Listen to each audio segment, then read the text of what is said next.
जय श्री राम दोस्तों कल शाम आ गए थे चित्रकूट। लगभग हम लोग को जो पहुँचते 6:30 या 7 के आसपास हो चुका था, जिसमें हम एक गुरुजी के यहाँ अपना रात्रि विश्राम किए। उसके बाद उनसे कई सारी जानकारी साझा की कि हम जो है चित्रकूट धाम में कहाँ कहाँ पर जा सकते हैं। तो हमें बहुत सारी ऐसी जानकारी मिली जहाँ पर प्रभु श्री राम होकर गुजरे थे, और भी कई सारे ऐसे प्लेसेस हैं जहाँ पर हम जा सकते हैं और यात्रा दर्शन कर सकते हैं। इस रामवन पथगमन यात्रा में बहुत ही प्यारे स्थान है, तो उसी में से एक स्थान है मड़फा दुर्ग। चंदेल राजाओं का जो 8 दुर्ग थे उसमें से एक प्रमुख स्थान है, जिसे मड़फा दुर्ग के नाम से जानते हैं। और यहाँ पर पंचमुखी शिव जी की एक प्रतिमा है। हमने बहुत सारी जगहों पे ऐसे दर्शन किए होंगे जहाँ पर शिवलिंग होता है, लेकिन यहाँ पर हम लोग भगवान भोलेनाथ के एक प्राचीन प्रतिमा के दर्शन करते हैं, जो कि पंच स्वरूप में है और बहुत ही अद्भुत है। ना जाने कितने वर्षों पुरानी यह प्रतिमा हो। तो अभी हम उसी आश्रम के पास मंडप ऋषि का तपोस्थली भी इसे कहते हैं, जहाँ पर वो अपना तप करते थे, और यहीं से होते हुए प्रभु श्री राम गुजरे भी थे अपने राम वनगमन पथ यात्रा के अगले पड़ाव की ओर।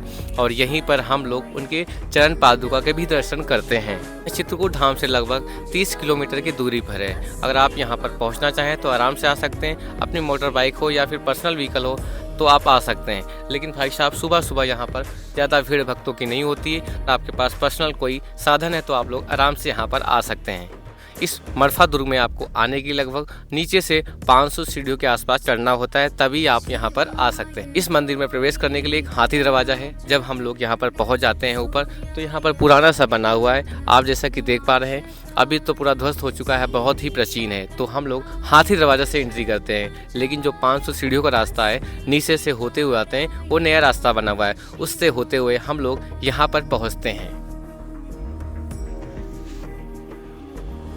तो दोस्तों जैसे ही दर्शन करके हम मंदिर से बाहर निकलते हैं, तो यहाँ पर प्राकृतिक सुंदर नज़ारा देखने को मिलता है भाई साहब। और सूर्य भगवान इसने अलौकिक और सुंदर सुंदर सी धूप खिल चुकी है। और देखते हैं यहाँ पर हम मंदिर के पीछे साइड चल रहे हैं। बहुत ही सुंदर नज़ारा देखने को मिल रहा है। तो आइए देखते हैं और भी कई सारी चीज़ें जो मंदिर के आसपास हमें देखने को मिलती हैं, और जहाँ पर हम लोग दर्शन करने के लिए जा सकते हैं। देख सकते हैं ये सुंदर सुंदर हमें यहाँ पर नज़ारे जो है देखने को मिल रहे हैं। और ऐसे यहाँ पर पहाड़ियों की ओर हम पीछे की साइड बढ़ते जा रहे हैं। और जैसे मंदिर के ऊपर हम जो देखते हैं, जहाँ पर कृष्ण जी हनुमान जी के दर्शन प्राप्त होते हैं, मंदिर के ऊपर भी चित्र जो है दर्शाया गया है। और भाई साहब इधर से होते हुए हम लोग जाएंगे और आगे। देख सकते हैं ऐसे यहाँ पर आपको पूरा जो है जंगल एरिया जैसा आपको यहाँ पर देखने को मिलता है।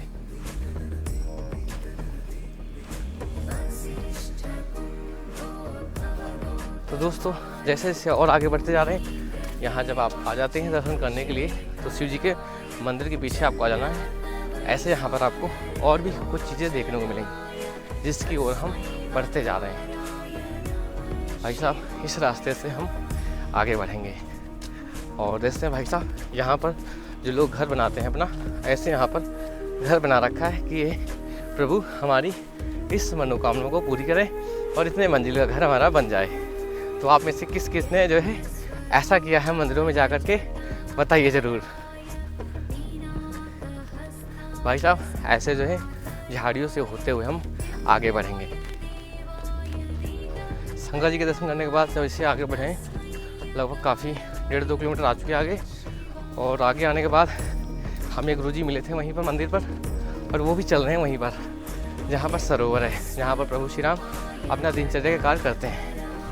और वहीं पर चलेंगे, और इससे गुरुजी जो है आगे आगे चल रहे हैं। तो हम लोग जो है इन्हीं के साथ आगे बढ़ते हुए जा रहे हैं, और देखते हैं और कितना समय लगता है। भाई साहब ऐसे यहाँ पर जंगल है, इसी रास्ते से होते चल रहे हैं। और रास्ता कुछ खास नहीं बना है, पत्थर ही पत्थर रास्ते भर में हैं, इसी से चलते हुए आगे बढ़ रहे हैं। और हमारे साथ ये 2 महाजन भी हैं, जिनके साथ अपनी यात्रा हो रही है।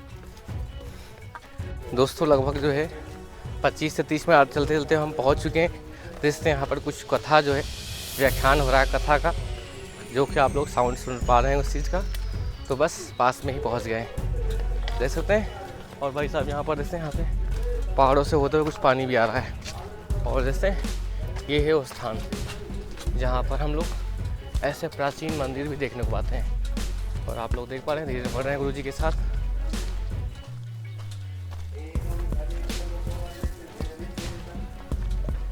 और यहाँ पर जो स्मारक ये बना हुआ है, इसके बारे में यहाँ पूरा वर्णन किया गया है। तो आप लोग इसको पढ़ना चाहें तो पढ़ भी सकते हैं। आइए आपको दिखाते हैं इसके बारे में।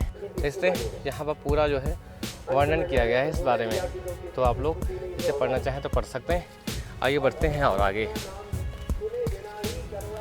देख सकते दोस्तों, आगे बढ़ रहे हैं। और ये प्राचीन जो है स्थल, ऐसे हम लोग इसको देख पाते हैं, है ना प्यारा। तो चलिए और भी चीज़ें देखते हैं। भाई साहब, यहाँ पर पुराने मंदिर हमें कुछ ऐसे देखने को मिलते हैं। बहुत ही पुराना स्थान लग रहा है देखने में। और इधर से होते हुए बढ़ रहे हैं आगे। और वो सरोवर जो है यहीं सामने है। तो आइए सरोवर के दर्शन करते हैं पहले। नारायण कथा चल रही है।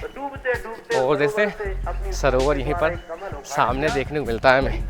तो आइए करते हैं उस सरोवर के दर्शन जहाँ पर प्रभु श्री राम आए हुए थे। तो भाई साहब, सरोवर जस्ट पास में ही आ गए।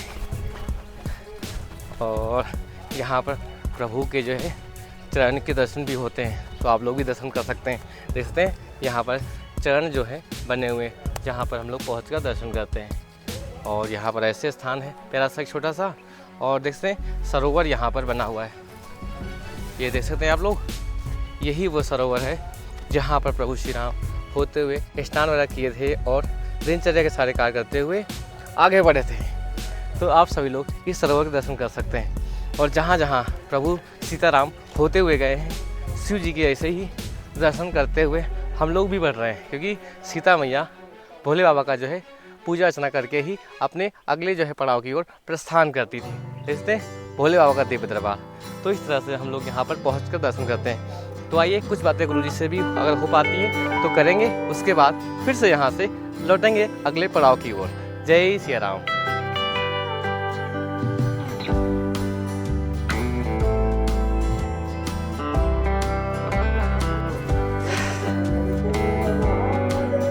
दोस्तों, यही है छोटा सा गेट। यहाँ से हम लोग एंट्री करेंगे अंदर, जहाँ पर हमें दर्शन प्राप्त होते हैं। देख सकते हैं यहाँ पर हम लोग अंदर आ चुके हैं। सामने गुरुजी बैठे हुए हैं। और देखते हैं यहाँ पर हम लोग देखते हैं क्या चीज़ें देखने को मिलती हैं। और भाई साहब, पुराने समय में जैसे जल भरते थे ना, वैसे हमें यहाँ पर स्थान देखने को मिलता है। ऐसे यहाँ पर डल्लू को डालेंगे और पानी को जो है भरेंगे भाई साहब। हाँ, देखते हैं ऐसे यहाँ पर हमें पानी भरना होता है। बजा भाई साहब, भर गया ये पानी। पुराने समय में ऐसे पानी भरते थे ना, तो ऐसे पानी भर के निकालेंगे बाहर। तो बस ऐसे आपको जो है पानी भरना होता है। देखा ना, ये सारी चीज़ें याद आ गई। और भाई साहब, गुरु जी का कहना है कि यहाँ पर जल जो है 12 महीने तक ऐसे ही रहता है। बड़ा ही प्यारा स्वादिष्ट पानी लग रहा है।